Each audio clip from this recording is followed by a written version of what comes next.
We have our Manitou MTA1055 machine at maximum forward reach. We've got the boom fully extended to demonstrate the capacity of this machine in this position. 3,000 pounds at 43 feet in front of the tires. Why is that important? That's 1,000 pounds higher than our current machine. We've increased the maximum forward reach capacity of the machine with a longer wheelbase and a new frame design to improve the stability of the machine while you're operating the unit. Why would you need this in a telescopic handler? Yes, a lot of time you're placing the materials at height.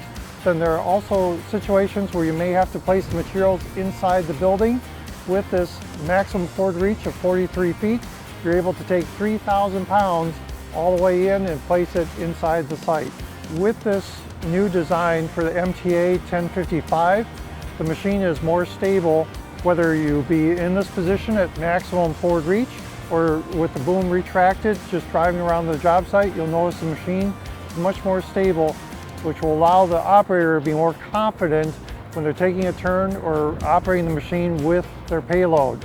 Contractors who will be interested in that generally would be masonry contractors or concrete contractors who are handling the heavier loads as they're moving around the job site. If you have more questions about the performance or features of the new MTA1055 or the MTA series, that information can be found by asking your local dealer or by going to Manitou.com.